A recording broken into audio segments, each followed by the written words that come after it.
que fazer nas aulas gravadas e online?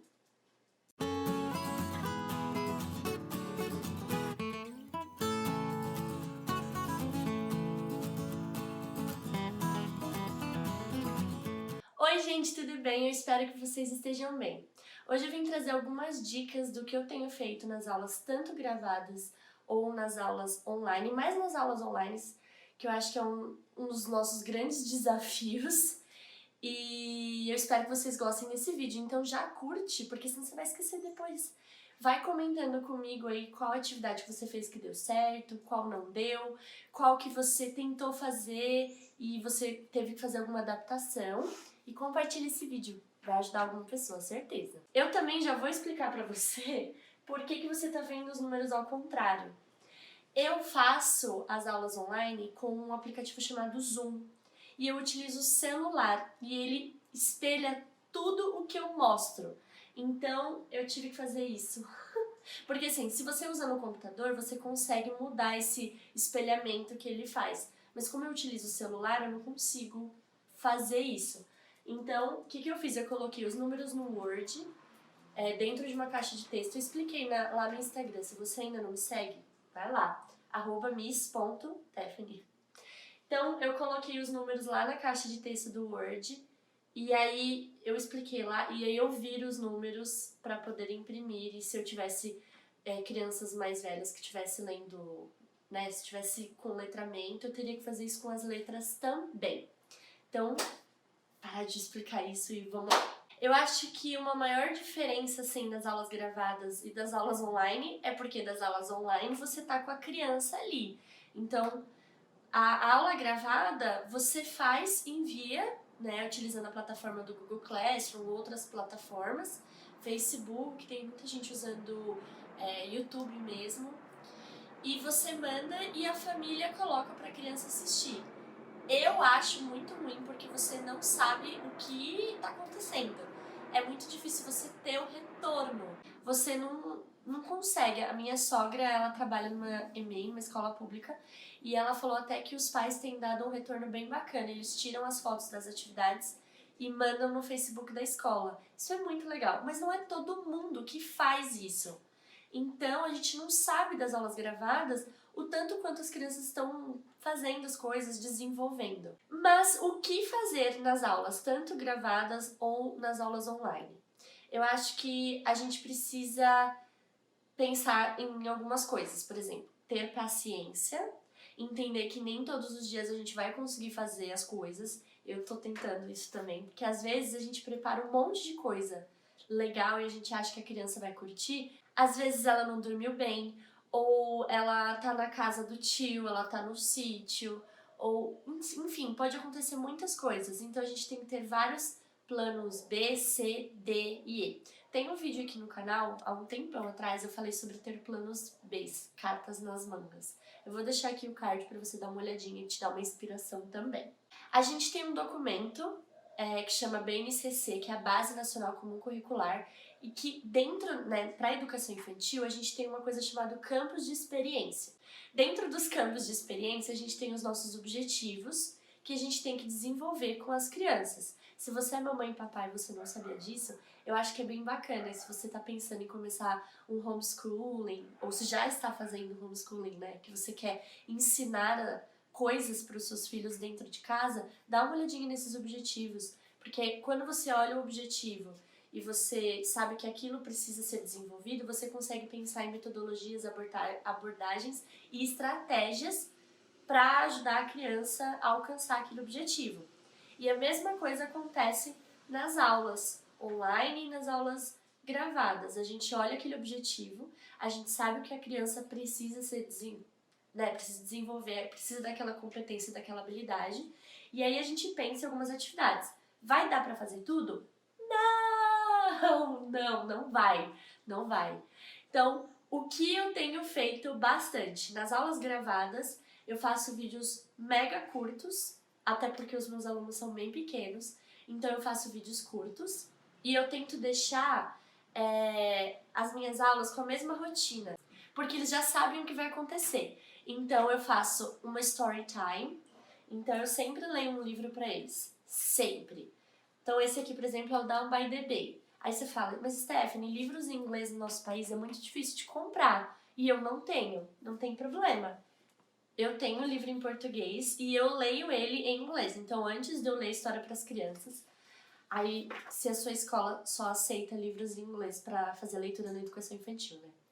Então aí eu, por exemplo, eu estudo o livro, eu falo Pedro transformed into a porcupine. Então eu tenho que ver como que seria esse vira. Mas eu pego o livro e eu penso como seria contar essa história em inglês. E aí eu faço a leitura para as crianças. Nas aulas online, eu também tenho feito leituras. Não é sempre que dá certo, não é sempre que eles estão dispostos a ouvir uma leitura nas aulas online. E eu não pego livros grossos, são livros rápidos. Por exemplo, esse do Raf Down by the Bay, ele é musical. Então ele é gostoso de ouvir. Eu tenho utilizado também bastante contação de história, então eu tenho o dedoches ou as imagens. Então eu mostro as imagens ou uso colher, outros tipos de objetos para contar história também dá certo, não sempre. Então, nas aulas gravadas eu faço uma história, eu faço uma música para eles. Às vezes, muito assim, eu mando sugestão de vídeo da própria plataforma do YouTube, de alguns canais infantis. Mas por que eu não tenho feito muito isso? Eu quero que a criança me veja, eu quero manter o vínculo, eu quero que eles me escutem, essa voz maravilhosa. Então eu tento gravar o máximo de músicas possíveis e aí eu mando. Então, a story, music, eu mando sempre alguma atividade de playtime ou exploration, né, sensorial. Então, brincar com água quente, lavar as bonecas. E eu explico por quê. Brincar com bexiga. Eu, inclusive, vou fazer um post sobre isso no Instagram essa semana. Então, eu tenho colocado algumas atividades que os pais possam brincar. Faz um circuito na sala.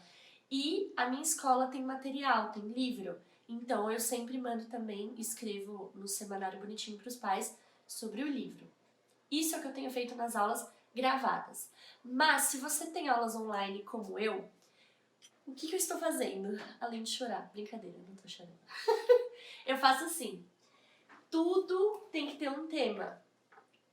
Tudo. Toda a minha aula, ela gira em torno de um tema ou de um objetivo, como eu falei, da BNCC. Então, eu uso bastante também a Mystery Box. Como assim um tema? Eu faço links, ganchos entre atividades. Então, eu quero desenvolver a cor yellow. Quero falar sobre yellow. Então, eu vou pegar Mystery Box, eu vou cantar a música do Mystery Box, eu vou criar um suspense, eu já ganhei uns 5 minutos aqui. Aí eu mostro pra criança, falo tudo isso em inglês, eu falo pra ela, você quer ver? Do you want to see? See? E aí eu mostro banana! E aí a gente fala da banana, da cor da banana. E aí eles ficam, banana! Eu pergunto se eles gostam de banana. Saindo, eu já falo que o macaco ama comer banana. E aí eu canto Five Little Monkeys. Também já ganho um tempinho aí. Aí eu tava trabalhando family com eles. Então eu tenho aqui a minha family. Então eu sempre canto a música da family com eles. E, peraí, vou mostrar pra vocês. O que eu faço também. Então, por exemplo, tô falando sobre yellow, a cor da banana, né? Então, eu não tenho impressora colorida. E agora, na verdade, que eu tenho impressora, eu não tinha nem a preto e branco, então eu fazia os desenhos.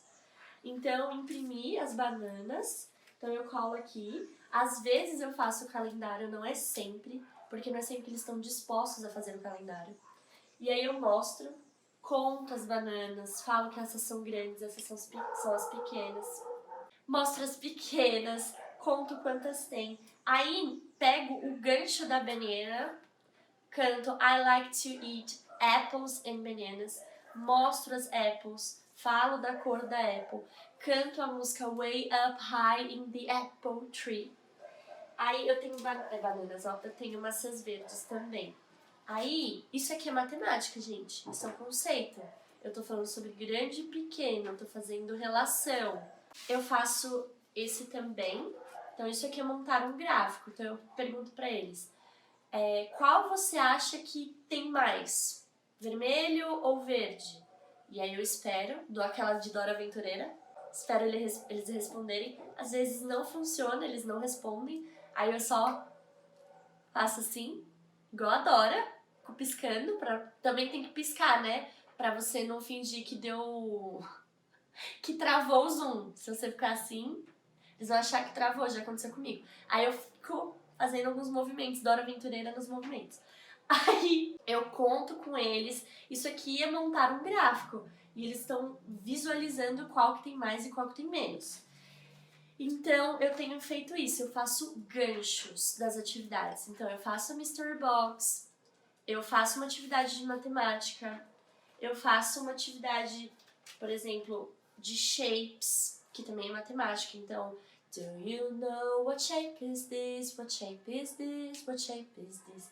Do you know what shape is this I'm holding in my hand? Oh, look, it's a circle! E aí eu mostro pra eles todas as outras shapes. Peraí, deixa eu colocar aqui pra eu conseguir mostrar. Só que a criança ela não vai ficar muito tempo parada, nem tem que ficar olhando pra você o tempo todo. Então, você pode fazer algumas atividades. Eu gosto muito de fazer find something, procurar coisas com essa cor. Se você não tiver imagens assim, igual eu tenho, usa o giz de cera, então você sorteia a cor. Olha, eu achei, it's green, find something green. E outra coisa, aproveita que você tá em casa, essa mobilidade, pega o celular, por isso que eu gosto de usar o celular. Eu levo o celular pra mostrar o céu, se tá sol, se tá chovendo, se tá nublado. Aí quando a gente tem que procurar objeto, eu levo o celular junto comigo pra gente fazer essa caça às cores, essa caça aos objetos. Porque eu já fiz também, vamos procurar algo grande, algo pequeno, algo que é da mamãe, algo do papai, algo que é do irmão. Isso é muito legal porque também a gente tá mexendo com o movimento, eles estão se movimentando no corpo. E ouvindo, né? Se movimentando no corpo não, se movimentando com o corpo. Então eu uso as cores. Eu fiz esse também, foi muito legal, eles adoraram. A gente misturou as cores. Então eu mostrei as cores pra eles de tinta e falei assim, what color is this? Alguns lembram, outros não. A quarentena tá mostrando também isso, né? Quanto mais a gente expõe as crianças à linguagem, ao inglês ou qualquer outra área, né, de conhecimento, eles vão desenvolvendo e vão usando, né? O cérebro tá usando aquilo. Se a gente não usa, o cérebro descarta, ele fala, ele não precisa saber disso. Então a gente precisa, sim, ativar essas memórias das crianças de alguns conhecimentos. Então eu tento sempre usar colors e numbers pelo menos uma vez nas lives ou nas aulas gravadas, para que eles não se esqueçam disso. Como as minhas crianças são muito pequenas, esse conhecimento eles têm que ter sobre da língua inglesa, né? Que é bilíngue escola. Então eu mostro a cor, falo, oh, this is yellow. If you mix yellow and blue, what's going to happen? Também a gente precisa ser objetiva e clara. Tentar utilizar o inglês em instruções mais curtas. Então eles misturaram as cores, eles amaram. Normalmente eu deixo isso tudo pendurado aqui na parede, porque também mostra pra eles que um pedacinho deles está aqui comigo em casa. Coloco foto deles e tal. Eu fiz esse também de animais. Eu fiz a leitura do Brown Bear, What Can You See? E os animais, eles são todos coloridos. E aí a gente falou sobre o nosso animal favorito. E aí eu fiz a minha girafa. Que ela é diferente, ela come cenouras grandes. Um dos meus alunos também, ele tava aprendendo sobre partes do corpo. Então eu mandei pros pais a potato head e as partes do corpo. Então a gente cantou Head, Shoulders, Knees and Toes. A gente cantou My Teddy Bear e falou as partes do corpo, que inclusive essa música tá aqui no canal já. Então a gente falou as partes do corpo, depois ele coloriu, a mãe cortou pra ele e aí ele colou. E aí a gente fez o cabelo ainda. O meu ficou meio creepy, eu acho. Falando sobre as shapes ainda, mandei pros pais essas formas geométricas. Eles cortaram, as das crianças já foi pintada, mas a minha, como eu falei, minha impressora não é colorida. E aí eu fui mostrando pra eles, eu falei, ok, this is the bread. Aí eles colaram o bread, a gente montou um sanduíche. Okay, so this is the salad, the stars, the salad. These are the tomatoes and carrots, the rectangle. and the bread again. E eles adoraram. Eu falei, agora vocês podem fazer um sanduíche de verdade, comer um sanduíche de verdade. Essa atividade aqui, como vocês podem ver, é a The Very Hungry Caterpillar. Eu peguei de inspiração da Miss Pam. Eu vou pedir pro Fábio colocar aqui o Instagram dela. E ela fez com as crianças dela, os toddlers dela, e ficou a coisa mais linda. E eu usei apples pra fazer essa atividade com uma aluna minha. Por quê? Porque ela é um pouquinho mais velha e ela tá aprendendo os sons das letras em inglês.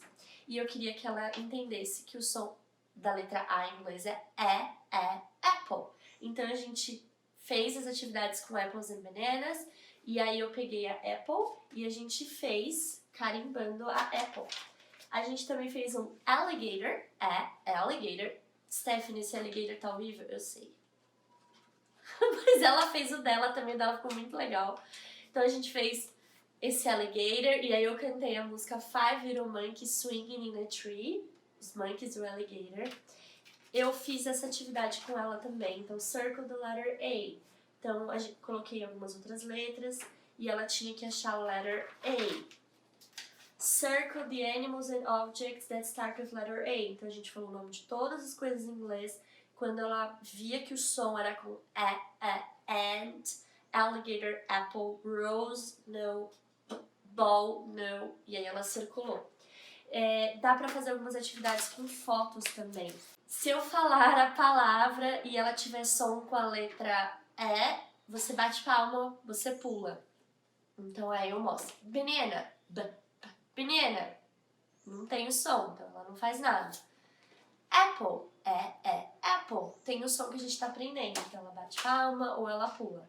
Você percebeu que a maioria das atividades que eu falei, eu falo, eu enviei isso pros pais, isso precisa ser cortado. As bananas eu enviei pros pais também, porque eu quero fazer uma atividade com os toddlers essa semana. Nada do que eu fizer vai sair se eu for fazer sozinha. Não existe isso. Ninguém vive, ninguém faz nada sozinho. Então, a gente precisa sim da parceria e da ajuda dos pais o tempo todo. Se você não consegue enviar as coisas para os pais para eles poderem fazer as impressões, não tem problema. Você pode fazer do seu lado da câmera e a criança vai assistir do outro lado. Eu fiz uma calm bottle com eles e se a criança não tivesse as coisas, tudo bem, porque eles ficaram tão impressionados de fazer a garrafa e eu ver eu colocando as coisas, o glitter, o giz de cera ralado e chacoalhar, eles ficaram tão felizes de poder observar aquela experiência que foi muito bacana também. Só que a gente precisa, eu já falei isso em um vídeo aqui sobre dicas, a gente precisa da parceria dos pais e precisa que eles estejam juntos com as crianças, porque elas não têm autonomia do que fazer. Então os pais precisam ser, sim, firmes e gentis, sempre, e falar para a criança, olha, agora é a hora da sua aula. A criança pode chorar, se espernear e falar, não quero. Eu até falei para uma mãe, eu falei, super entendo, quando a gente tem que emagrecer ou quer fazer alguma coisa, tem algum objetivo na academia, a gente não quer ir pra academia. Mas quando a gente chega lá, a gente faz, a gente gosta, a gente acaba se divertindo. Então eu falo, ele não quer fazer aula, tudo bem. Fala pra ele entrar só pra me dar oi. Aí, quando a criança chega pra me dar oi, eu falo que eu tenho uma surpresa. Eu sempre coloco essa palavra. I have a surprise. Ou é um mystery box, ou é uma atividade pra esticar o corpo, ou é pra dançar. Alguma surprise eu vou mostrar. Nem que seja a Bela também dando oi. E a criança vai querer ficar mais um pouquinho com você. A ideia das aulas online não é só a gente relembrar alguns conhecimentos, mas é a gente manter a interação e o acolhimento com as crianças. Então, é isso que a gente tem que manter durante essas aulas online e tentar ao máximo nas aulas gravadas fazer vídeos curtos e que tenham sempre conexão um vídeo com o outro. Tentar sempre manter o mesmo, não o mesmo assunto, mas que a criança e os pais consigam entender que tem um começo, tem um meio e tem um fim. Essas são só algumas dicas que eu tenho feito nas aulas. Eu tenho postado algumas lá no Instagram, então me segue lá também. Se você quiser mais dicas, coloca aqui nos comentários que aí eu faço parte 2, parte 3, parte 4. Eu espero que eu não precise muito fazer, porque eu espero que a quarentena acabe logo, né? Mas eu também gostaria de fazer um vídeo preparando vocês para preparar as crianças para a volta às aulas. Fazer algumas sondagens, algumas coisas. Se vocês quiserem esse vídeo, coloca aqui nos comentários, tá bom? Não esquece de curtir também, tá bom? E de se inscrever no canal, tá bom, gente? Tchau!